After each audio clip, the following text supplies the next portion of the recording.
എനിക്കല്ലാതെ എന്റെ കുഞ്ഞിൽ ആർക്കും അവകാശം? അച്ഛന് അവകാശമില്ലേ? തന്റെ കുഞ്ഞ് സുധിയുടെ കയ്യിലുണ്ടെന്ന് അർച്ചന അറിയുന്നു. അർച്ചനയുടെ കുഞ്ഞ് ചെന്നെത്തിയിരിക്കുന്നത് സുധിയുടെ കയ്യിലാണ്. നിങ്ങളാണോ കൊച്ചിനെ പ്രസവിച്ചെന്നും എനിക്ക് സംശയമുണ്ട്. മോളിക്കുട്ടിയുടെ പെരുമാറ്റം സഹിക്കാനാവാതെ നിരഞ്ജന അവളെ വീട്ടുജോലിയിൽ നിന്നും പുറത്താക്കുന്നു. എന്റെ മോനെ കാണാൻ എനിക്കൊരു വിധിയുണ്ടെങ്കിൽ കാലം എത്ര കഴിഞ്ഞാലും ഞാൻ അവനെ കാണും. അർച്ചനയോട് തീരുമാനമെടുക്കാൻ ഫൈസി പറയുന്നു. രാത്രി മഴ തുടരുന്നു.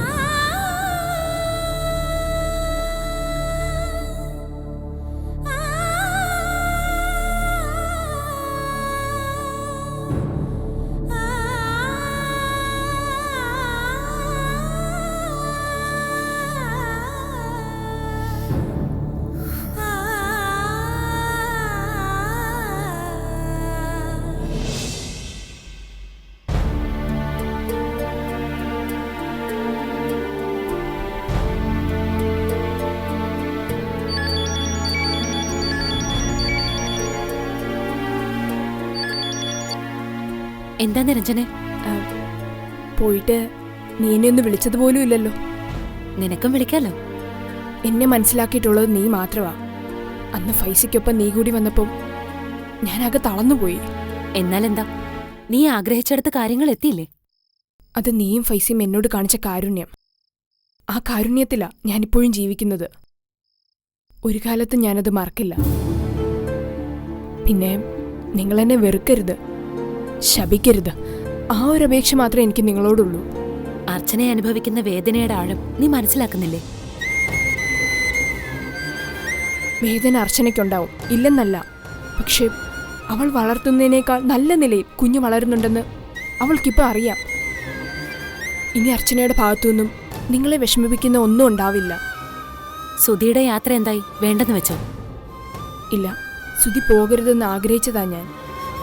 പക്ഷെ സത്യങ്ങൾ തിരിച്ചറിഞ്ഞപ്പോൾ എനിക്ക് ആഗ്രഹമില്ലാതായി. സുധി ഇനി ഇവിടെ നിൽക്കാൻ പാടില്ല. 15-ാം തീയതി സുധി പോവുകയാണ്. എന്നോട് നിങ്ങൾക്ക് പിണക്കമില്ലെങ്കിൽ ഇങ്ങോട്ടൊന്ന് വരണം. അത് പറയാനാണ് ഞാൻ വിളിച്ചത്. ഫൈസയുടെ സൗകര്യം നോക്കട്ടെ. നിങ്ങൾ വന്നില്ലെങ്കിൽ എന്നെ വെറുത്ത് കളഞ്ഞെന്ന് ഞാൻ കരുതും. എനിക്കിപ്പോൾ വീട്ടുകാരുടെ സപ്പോർട്ട് പോലും ഇല്ല. ഒന്ന് വിളിക്കാൻ പോലും അച്ഛനോ അമ്മയോ തയ്യാറായിട്ടില്ല. ഇപ്പൊ എനിക്ക് സ്വന്തം എന്ന് പറയാൻ ആകെയുള്ളത് നിങ്ങളാ. സ്നേഹം പിടിച്ചു വാങ്ങാൻ കഴിയില്ലെന്ന് അനുഭവം കൊണ്ട് പഠിച്ചതാ ഞാൻ. നിങ്ങളുടെ മനസ്സിൽ നിരഞ്ജനയ്ക്ക് അല്പമെങ്കിലും സ്ഥാനമുണ്ടെങ്കിൽ 3 പേരും കൂടി വരണം.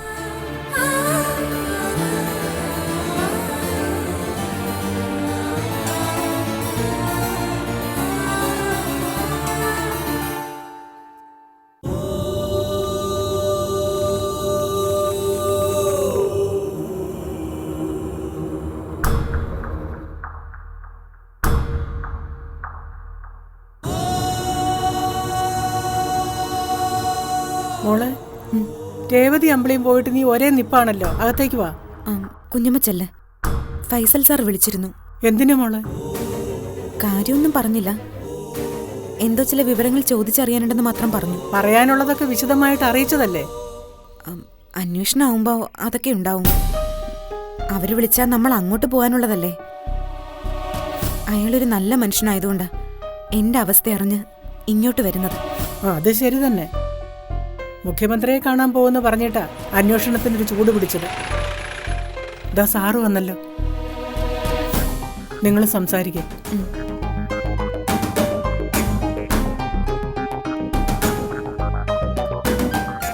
പോകാനാണ് തീരുമാനമെങ്കിൽ ബന്ധുക്കളെയും കൂടി കൂട്ടിക്കോ. ഞാൻ മറിച്ചൊരു തീരുമാനം എടുക്കുന്ന സാറിന്റെ മനസ്സിലൊരു പ്രതീക്ഷയുണ്ടല്ലേ? ഇല്ല, അർച്ചനയ്ക്ക് അതിന് കഴിയില്ലെന്ന് എനിക്കറിയാം. കാരണം ഈ കാലത്തിനിടയിൽ ഒരിക്കൽ പോലും സുധിയുടെ സഹായം അർച്ചന തേടിയിട്ടില്ല. അർച്ചനയുടെ ജീവിതത്തിൽ കുഞ്ഞു വേണമെന്ന് എനിക്കും നന്നായിട്ട് അറിയാം. ഒരു ത്യാഗവും അർച്ചന കാണിക്കണ്ട. ഇന്നോളമുള്ള എൻ്റെ ജീവിതത്തിൽ ത്യാഗങ്ങളല്ലാതെ ഒന്നും ഉണ്ടായിട്ടില്ല സർ. ഇവിടെ ഞാൻ ആ ത്യാഗത്തിന് തയ്യാറാണ് സർ. അർച്ചന, എൻ്റെ മോൻ അവൻ്റെ അച്ഛൻ്റെ കൂടെ തന്നെ വളരട്ടെ. സുധിയെ അവൻ അച്ഛനെന്ന് വിളിച്ചാൽ അതിൽ കൂടുതൽ ഭാഗ്യം എനിക്ക് വേറെ എന്തുണ്ട് സർ? ഒരു കുഞ്ഞ് അഭിമാനിക്കുന്നത് അവന്റെ അമ്മയെ ഓർത്തല്ല, അച്ഛനെ ഓർത്താ. അമ്മ എങ്ങനെ വളർത്തിയാലും അതിനൊരച്ഛനില്ലെങ്കിൽ അതിന്റെ ഭാവി എന്താവൂന്ന് സാറിനറിയില്ലേ? ആരെന്റെ അച്ഛനെന്ന് നാളെ എന്റെ മോൻ എന്റെ മുഖത്ത് നോക്കി ചോദിക്കില്ലേ? എന്ത് മറുപടി പറയും ഞാൻ? മരിച്ചുപോയെന്ന് പറയാൻ എനിക്ക് പറ്റുമോ? കൂടെയുള്ളവരിൽ നിന്ന് അവനതറിയില്ലേ അവന്റെ അമ്മ പിഴച്ചു പ്രസവിച്ചതാന്ന്? മറ്റൊരാളാണ് എന്റെ മോനെ വളർത്തിയതെങ്കിൽ ആ അപമാനം ഞാൻ സഹിച്ചേനെ. പക്ഷെ ഇവിടെ എന്റെ മോൻ അവന്റെ അച്ഛന്റെ കൂടെ കഴിയുന്നത്. അവന്റെ അച്ഛൻ അവനെ കൊഞ്ചിക്കുന്നത് എനിക്ക് എന്റെ മനക്കണ്ണിൽ കാണാൻ കഴിയും. സുധിക്ക് നിരഞ്ജനയിൽ പിറക്കുന്ന കുഞ്ഞായിട്ടല്ലേ നാളെ ലോകം അവനെ അറിയാൻ പോകുന്നത്. അതെ, എനിക്കത് മാത്രം മതി.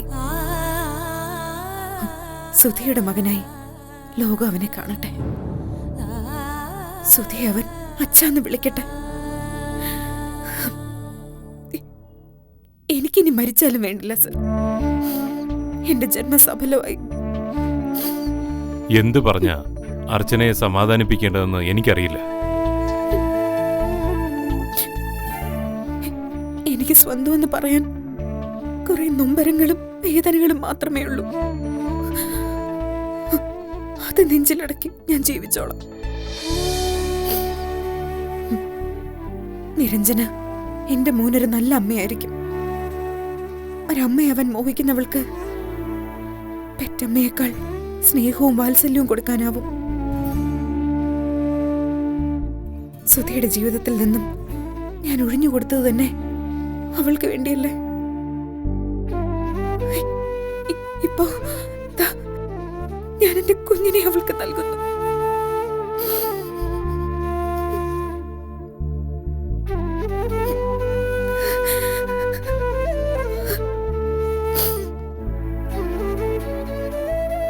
ഇത്രയൊക്കെ വേണോ അർച്ചന?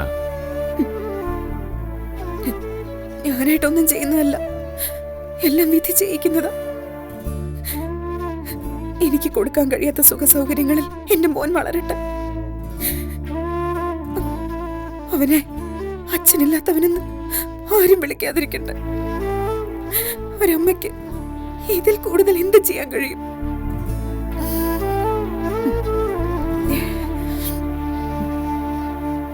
ഒരപേക്ഷ മാത്രം സാറിനോടുണ്ട്. അർച്ചനയ്ക്ക് പറയാം, ഒരു ഏട്ടനായിട്ട് എന്നെ കാണാം. എന്റെ മോനെ ഒരു നോക്കുകൂടി കാണാനുള്ള ഭാഗ്യം സാർ എനിക്ക് ഉണ്ടാക്കി തരണം. ഞാൻ ആരാണെന്ന് പോലും നിരഞ്ജന അറിയില്ല. സുധി പോയിട്ട് മതി. ഞാൻ അതിന് അവസരം ഒരുക്കിയിരിക്കും. മതി സർ, ഇതിൽ കൂടുതലൊന്നും എനിക്ക് വേണ്ട. എന്നാ ശരി അർച്ചന, ഞാൻ ഇറങ്ങട്ടെ. കാണാം.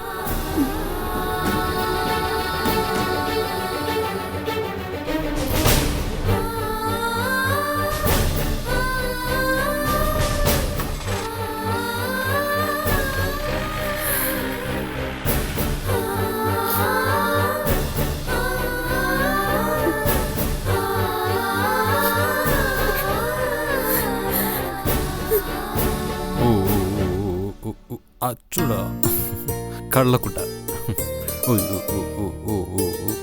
ചാച്ചു ചാച്ചു ചാച്ചു.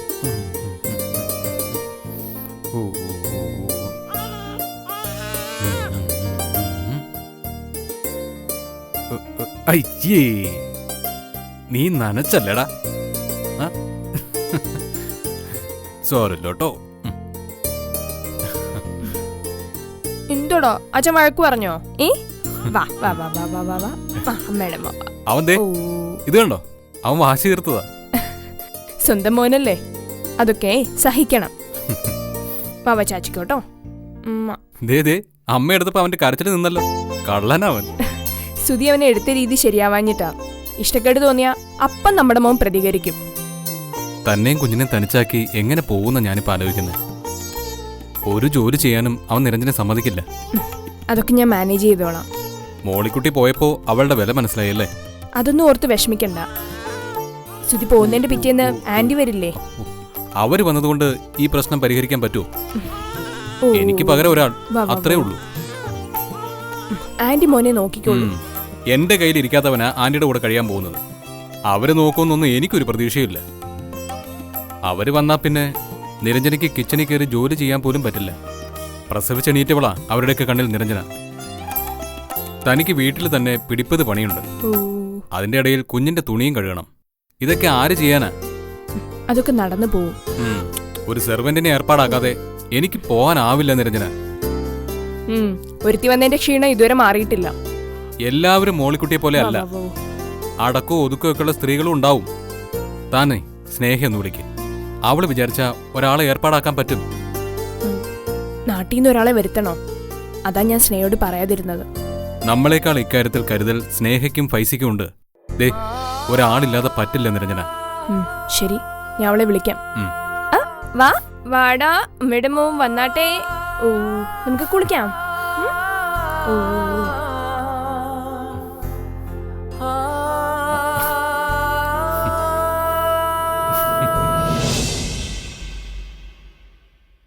തെറ്റ് എന്റെ ഭാഗത്ത് തന്നെയാ.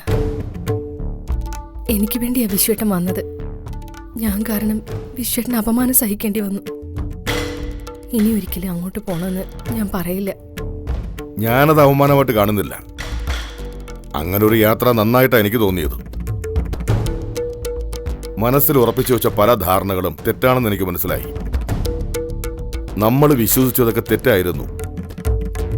എന്റെ മുന്നിൽ വന്നവൻ പറയാൻ തുടങ്ങിയത് എന്താണെന്ന് ജയന്തി ഒന്ന് ഓർത്തു നോക്ക്.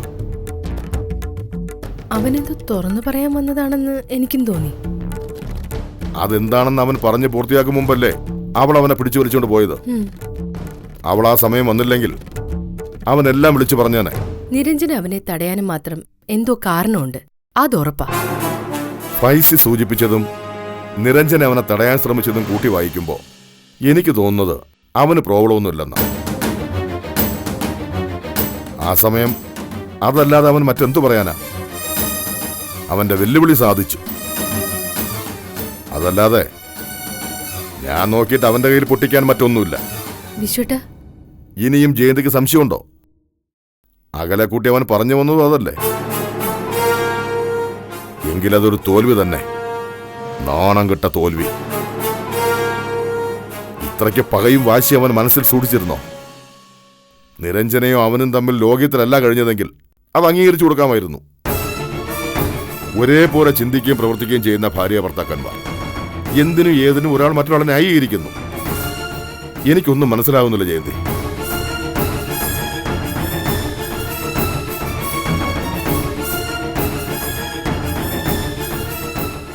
എന്റെ മനസ്സിലും ആ സംശയമുണ്ട്. നടന്നിരിക്കുന്നത് വലിയ ചതി തന്നെയാ. പക്ഷെ നിരഞ്ജനയ്ക്ക് ഇപ്പോഴും സത്യം അറിയില്ല. പിന്നെ എന്തിനവളവനെ പിടിച്ചോണ്ട് പോയി? അല്ല, അച്ഛനും മകനും തമ്മിലൊരു ഏറ്റുമുട്ടൽ ഉണ്ടാവണ്ടെന്ന് കരുതി കാണും. അത് അവളുടെ വീടാണ്, നമുക്കൊരു അപമാനം ഉണ്ടാവരുതെന്ന് കരുതിയാ പോരെ.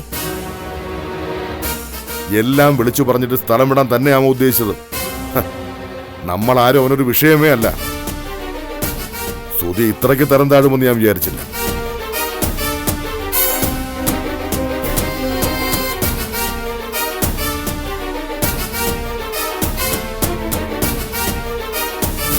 കുഞ്ഞിനെയും കണ്ടിട്ട് നമ്മുടെ കൂടെ അർച്ചന തിരിച്ചു വരുമെന്ന് എനിക്ക് തോന്നുന്നില്ല.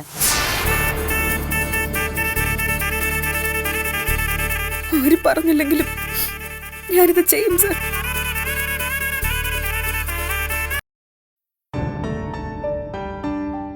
കുഞ്ഞിനെ കാണാൻ ഒരു അവസരം, അത്രമാത്രമാണ് അർച്ചന എന്നോട് ആവശ്യപ്പെട്ടത്. ഞാനത് സമ്മതിച്ചു. അതെങ്ങനെ സാധിച്ചു കൊടുക്കാനാ? അർച്ചനയെ മൂന്നാറിലേക്ക് കൊണ്ടുപോണ്ടേ? അതല്ലാതെ വേറെ വഴിയില്ല. അർച്ചനയുടെ മനസ്സിൽ എന്താണെന്ന് നമുക്കറിയില്ല. കുഞ്ഞിനെ കാണുമ്പോ അവൾ എങ്ങനെ പ്രതികരിക്കുന്നു ഓർത്തിട്ടുണ്ടോ? പൊട്ടിക്കരഞ്ഞു പോയില്ലേ? അവൾ ആരാണെന്ന് ഫൈസിക്ക് നിരഞ്ജനയോട് പറയേണ്ടി വരില്ലേ? സങ്കടം ഉള്ളിൽ ഒതുക്കി വെക്കാൻ അർച്ചനയ്ക്ക് കഴിയുമെന്ന് എനിക്ക് നല്ല വിശ്വാസമുണ്ട്. പിന്നെ അവളെ പരിചയപ്പെടുത്തുന്ന കാര്യം, നമ്മൾ ഒന്നിച്ചല്ലേ പോകുന്നത്. വിശ്വസിപ്പിക്കാൻ പറ്റുന്ന ഒരു കള്ളം പറയാം. കുഞ്ഞിനെയും കണ്ടിട്ട് നമ്മുടെ കൂടെ അർച്ചന തിരിച്ചു വരുമെന്ന് എനിക്ക് തോന്നുന്നില്ല. കുഞ്ഞിനെ തിരിച്ചു കൊടുക്കാൻ അവൾ തയ്യാറായില്ലെന്ന് വരും. ഒരമ്മയ്ക്കും അതിന് കഴിയില്ല ഫൈസി. കുഞ്ഞിനെ കാണുന്നതോടെ അവളുടെ മുഴുവൻ നിയന്ത്രണവും വിട്ടുപോകും. അർച്ചന ചതിക്കില്ല. എനിക്കതിൽ നല്ല വിശ്വാസമുണ്ട്. കുഞ്ഞ് മൂന്നാറിൽ സുധിക്കൊപ്പം ഉണ്ടെന്ന് ഞാൻ അവളോട് പറഞ്ഞതല്ലേ. കുഞ്ഞിനെ പിടിച്ചെടുക്കണമെന്ന് തോന്നിയിരുന്നെങ്കിൽ അവൾ അതിന് ശ്രമിച്ചേനെ. എന്നെ അവൾ വിളിച്ചതിൽ നിന്ന് തന്നെ അവളുടെ മനസ്സ് എനിക്ക് വ്യക്തമായതാണ്. എന്തായാലും സുധി സിംഗപ്പൂരിലേക്ക് പോട്ടെ. അടുത്ത ദിവസം നമ്മൾ അവളെയും കൂട്ടി കുഞ്ഞിനെ കാണാൻ വേണ്ടി പോകും. ഞാനത് തീരുമാനിച്ചു കഴിഞ്ഞു.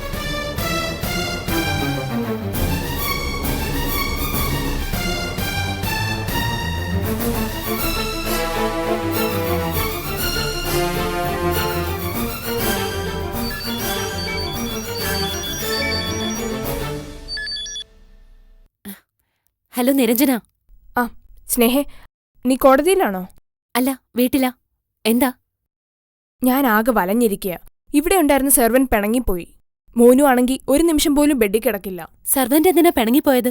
അവളുടെ കാര്യങ്ങളൊക്കെ പറയാതിരിക്കുന്നതാ നല്ലത്. വൃത്തിയായിട്ട ജന്മം. ഇനി ഇവിടെ നിന്ന് ഞങ്ങൾ എങ്ങനെ ഒരു സെർവന്റിനെ കണ്ടെത്താനാ? നീ ഒന്ന് ശ്രമിക്കൂ. ആ പിന്നെ തിരുവനന്തപുരത്തുള്ള ആരും വേണ്ട. അവിടെ നിന്ന് ആരെങ്കിലും വന്ന അപകടമാ. നീ സമാധാനായിരിക്കെ, ഞാനൊരാളെ കണ്ടെത്തി തരാം. ആ സ്നേഹം, മോൻ കരയുന്നു. ഞാൻ പിന്നെ വിളിക്കാം. ശരി.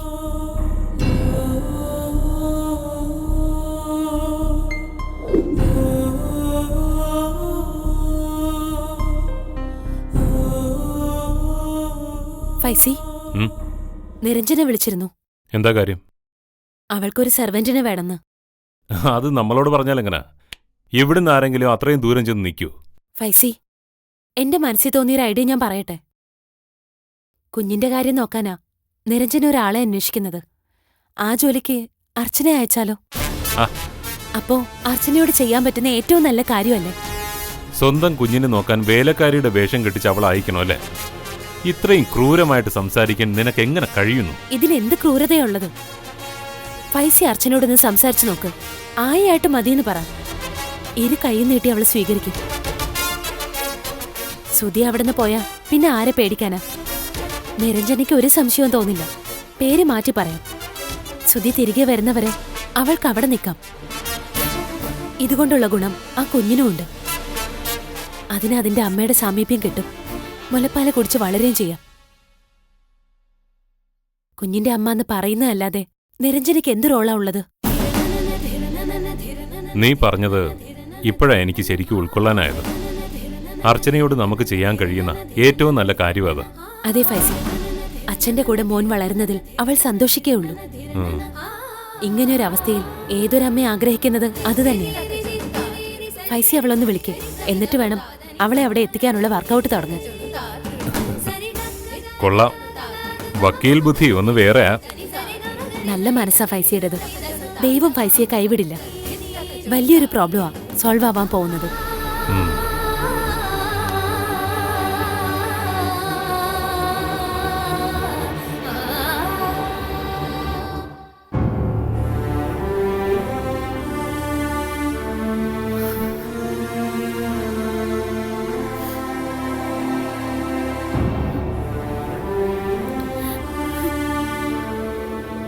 ചേച്ചി, ചേച്ചിക്കാ ഫോൺ. എനിക്കോ? ആരാ? അന്നിവിടെ വന്ന പോലീസുകാരനില്ലേ, അയാളാ. സർ, ഞാൻ അർച്ചനയാ. അർച്ചന, ഞാനൊരു പ്രധാനപ്പെട്ട കാര്യം പറയാൻ വേണ്ടിയാ അർച്ചനയെ വിളിച്ചത്. എന്താ സർ?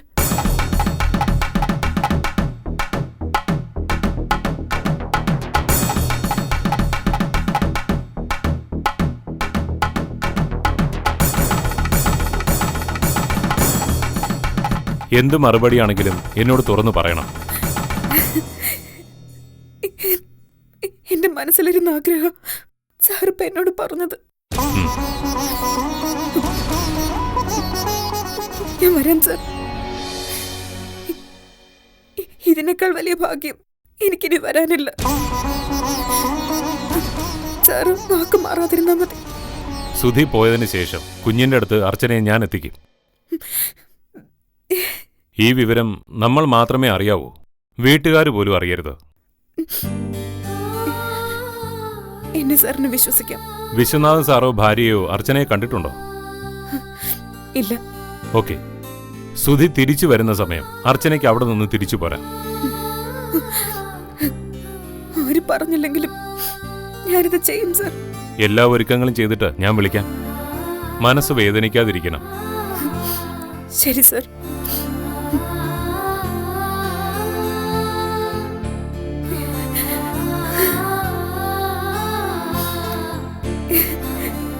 അമ്മ മോന്റെ അടുത്തേക്ക് വരിക. ഈശ്വരാ.